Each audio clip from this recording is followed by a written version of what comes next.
Granddad was in the ICU when I arrived, and I found my parents and my grandmother sitting in the waiting room. Mom hugged me when she saw me, her tears making my shoulders soggy almost at once. They wouldn't let her see him yet. Granddad, having just gotten out of surgery, but the police were hoping to ask him some questions when he came to. I asked what had happened to him, and Mom said the officer she'd talked to hadn't had a lot of information. Someone had run their car into his little car while driving to Walmart and slammed him into a tree. The other car hadn't been at the scene, but they had left Granddad there when they pulled off. Another driver had seen the wreck and called an ambulance. As I sat in the waiting room with my parents, I couldn't help but wonder if this had anything to do with my prying.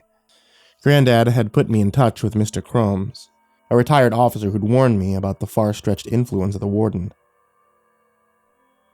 Hadn't Kromes acted scared when he'd seen a fellow officer at McDonald's that day? I mean, surely no one had done this to my grandfather, a man in his 60s, to send a message to me.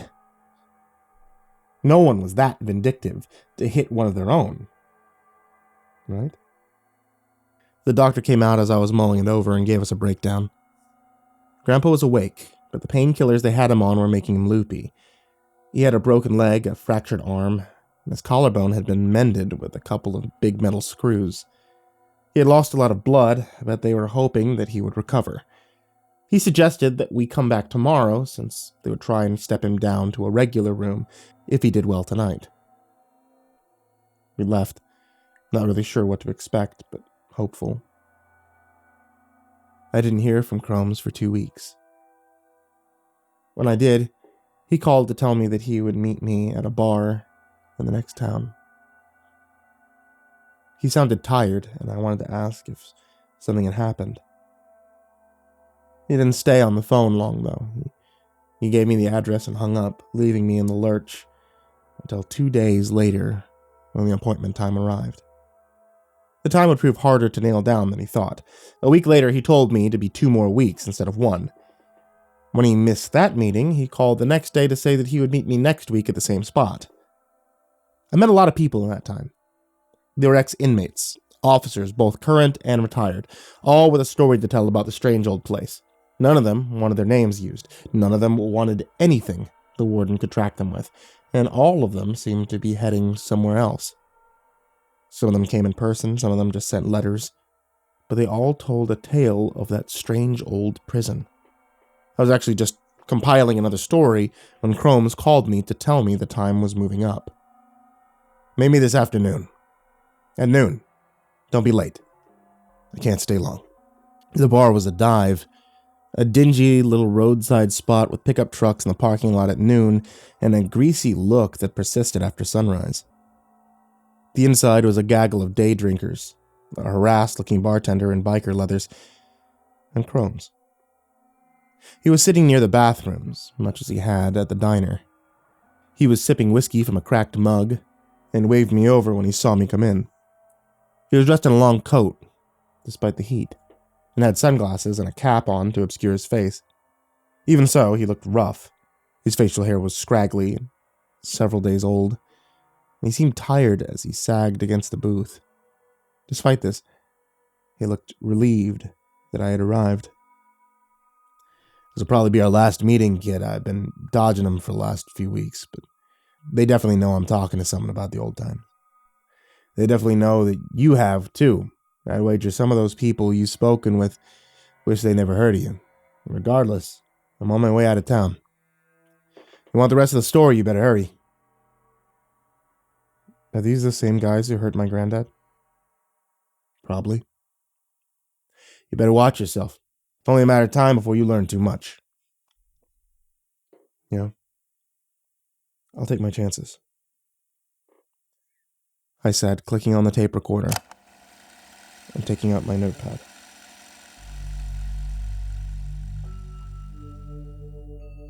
Kromes nodded. Yeah, very well. The last night.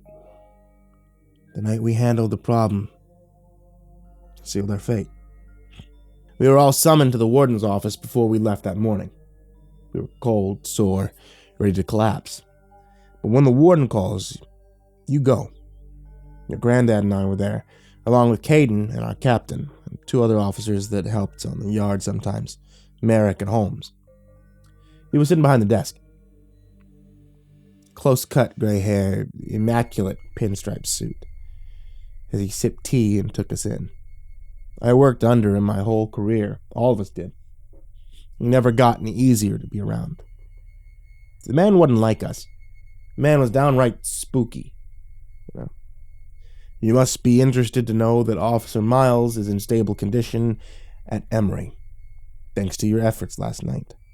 On the other hand, I found 4 officers quit on the way out today, and I expected there will be more before the shift begins tomorrow. Something must be done about this, something that none of you are going to like. He looked at Caden as he said it, knowing that it was a lie, but going on anyway. I was content to study this phenomenon when it was merely inmates, but now that Fraser is affecting my staff, this little experiment has to stop. The captain had looked skeptical, looking at Caden before saying, "Sir, inmate Fraser has been in the infirmary for nearly a week now. I've been told that he's in a... Marin, when I want misinformation, I'll read your incident reports. I have the training staff bringing our next crop of TAs over tonight for on-the-job training. You 6 will be transporting an inmate tonight. If you call out, I'll send people to your homes to collect you. This is not a request. This is one of those special circumstances laid out in your contract. You will speak of this to no one. What we do tonight will have never happened. And when we transport this inmate, he will cease to be an issue for this compound. And you will all do well to purge him from your memory. Do I make myself clear?" We all said he had.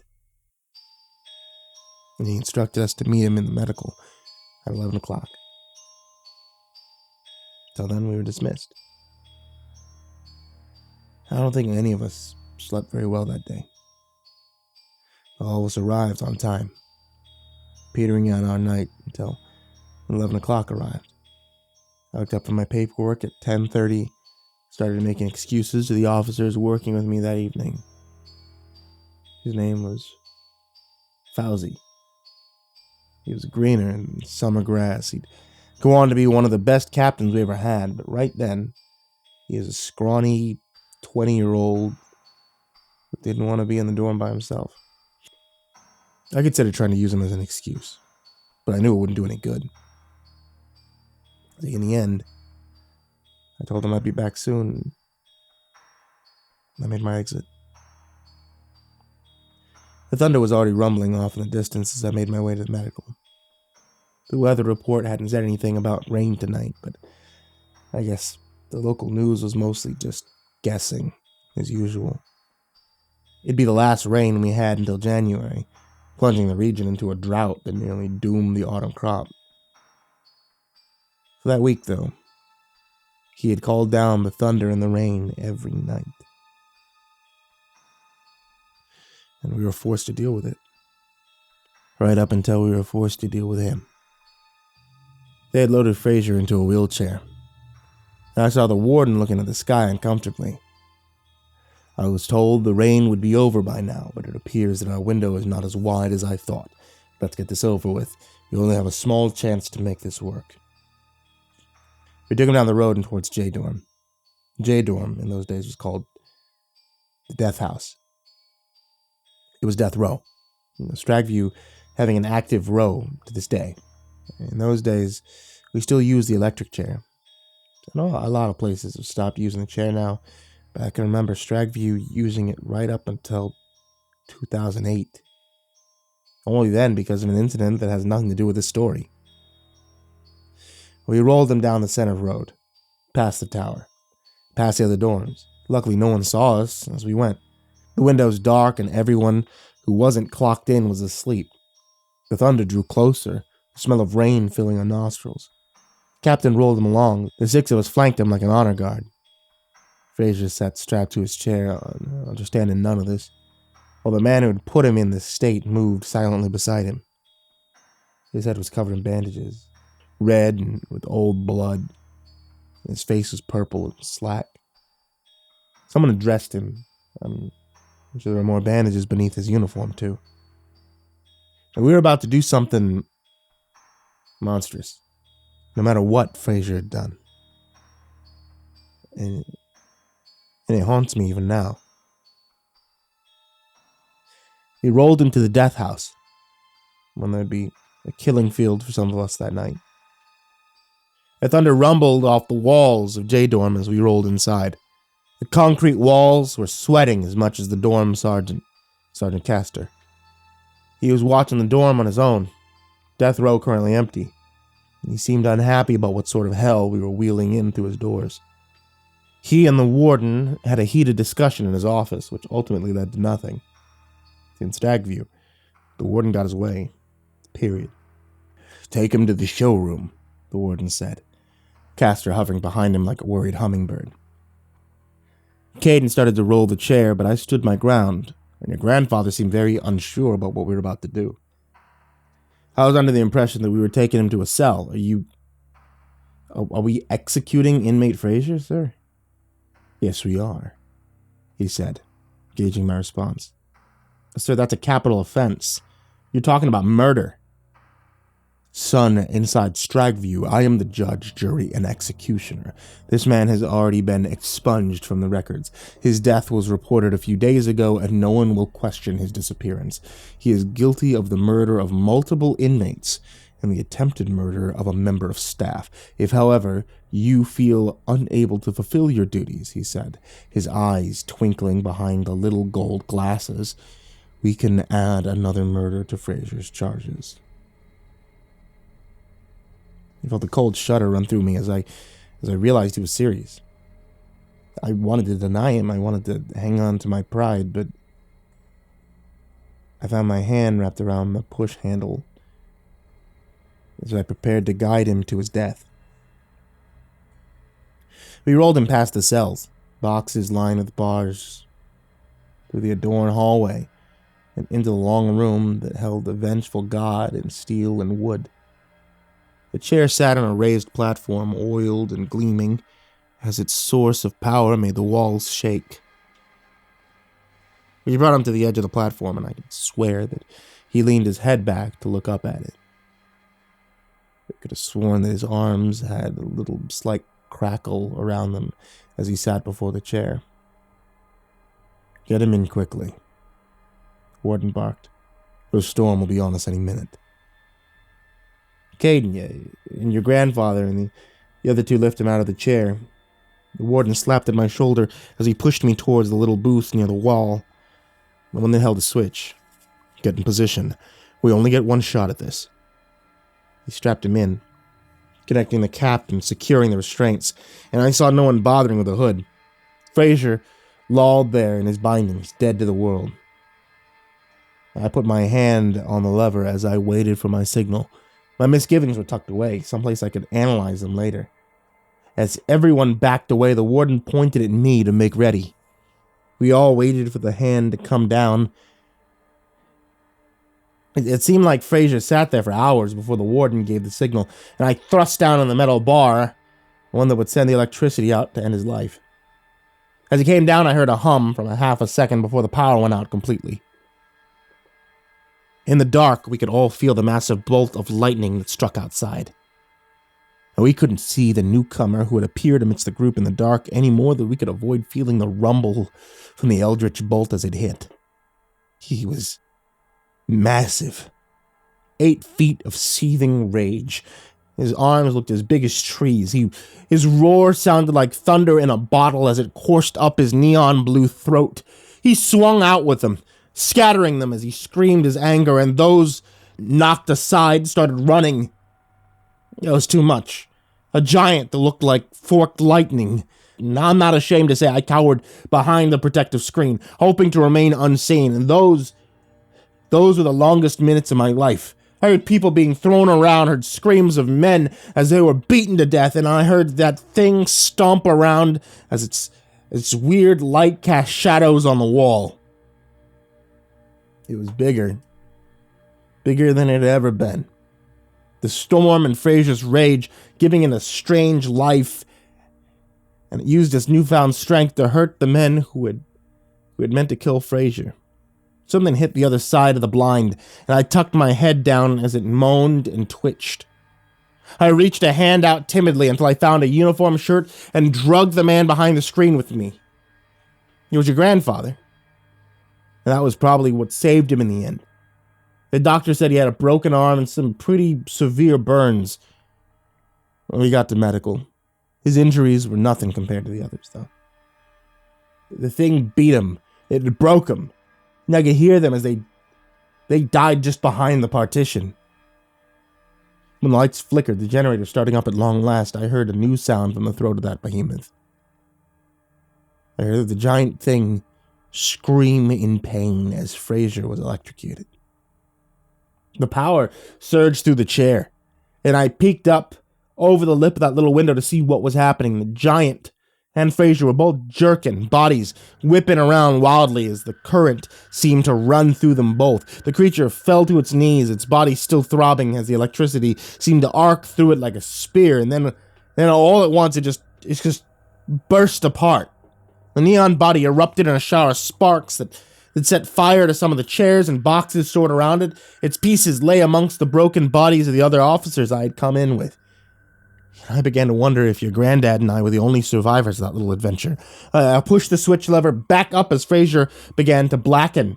His hair started to smoke, and the current turned off with a sudden loud clunk. I left your granddad then to assess the situation. Caden was the only one who survived that night out of the group. He'd been thrown into some chairs, knocked unconscious. His head sporting a long, bloody gash. It healed badly. It left a disfiguring scar that he wore for the rest of his life. I always considered it good as punishment as any for being responsible for 14 people's deaths.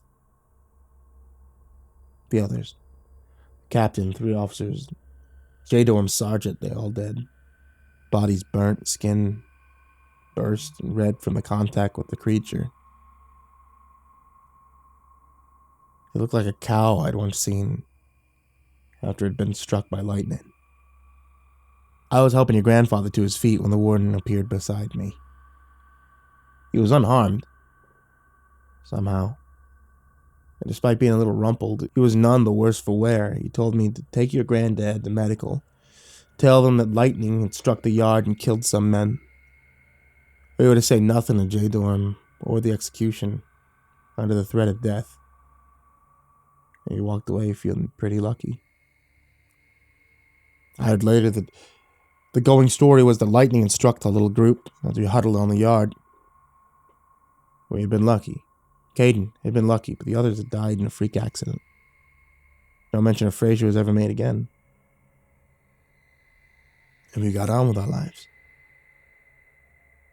He seemed to come out of it, his eyes having been locked on his beer for the last hour, as he recounted his tale. They made Caden the new J-Dorm sergeant after that. Guess the warden figured he was loyal enough to keep his mouth shut as long as they let him beat and fry the occasional inmate. He lasted about 5 years at that, before he took his own life. That's another story I might share with you sometime if I survive these tumultuous few weeks. We talked a little more after that. Him answering some of my questions and me trying not to pry too much. He left not long after that, and I never saw him again, though I did hear from him a few more times. His story inspired me to keep writing, to tell the stories that Stragview doesn't want me to tell. I will publish this book. I will unearth the skeletons that lay beneath the soil of Stragview, even if this book becomes my headstone. I will tell these stories.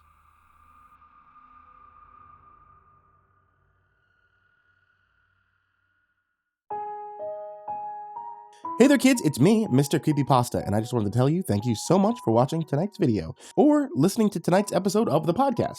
It really helps me out whenever you guys do things like listen, or watch. And it really helps if you guys also subscribe to the podcast, or subscribe to the YouTube channel, or do things like clicking the bell, or clicking the like button. Tales from the Gas Station is back, in case you guys had missed out on that. Tales from the Gas Station Volume 1 and 2 were different audiobooks that I had done for Jack Townsend a couple of years ago, but in case you missed it at the end of last year, also Tales from the Gas Station Volume 3 is available now on Audible. You can check it out by looking for Tales from the Gas Station or searching for MrCreepyPasta on Audible, or, scroll down to the description and click the links there. And as always, I want to give a very special thank you to all of my supporters on Patreon. You guys are the ones who help me keep the lights on the house, as well as allow me to do things like commission brand new stories. In case you guys haven't noticed, we hit that tier. So, a very special thank you to Jordan Alexander Sanchez, Stricken, Chase Burnett, Deanna Kraus, G Weevil 3, Tristan Pelton, 1-800-Nightmare, AcidSystem, Aaron Stormcrow, Azurine Fox, Bobby Karman, Chris Lovins, Cryptic Nightmares, The Doctor, Daniel Polson, Dr. Stein and Mr. Happy, Eurogore, Freddy Krueger, Fried Chicken 12, Hades Nephew, InfernalOne, James Bruce, James Lowe, Jason VR Wilson, JimboTheHutt, Jordan Nells, Jordan Johnson, Caleb Dougal, Kiri the Sloth, Legit Quad Feed, Liam Newman, Lisa Cottrell, Marco Takes Dabs 420, Michael Scharbrough, Nico Kayo, Nina Smith, Prozac and Pancake Appreciation Society, Rafael Rodriguez, Robert White, S-Man, Sky Harbor, Snails Burnett, Talon Karlik, The Ginger Bros, Trace Miles, Tsuji Campbell, Tynannie, Unknown Nobody, Andre Garcia, Brianna Wright, Brian Ace, Caspian, hogunkji, and Someone You Love. And also a very special thank you to everybody who's down there in the description down below. All you guys who are listed as Patreons and everybody who's even supporting for just $1, I really love and appreciate you guys. And if you want to join them, you can always head over to patreon.com/MrCreepyPasta. Even $1 a month, honestly, it keeps the show going. So thank you guys so much. And to everyone out there, sweet dreams.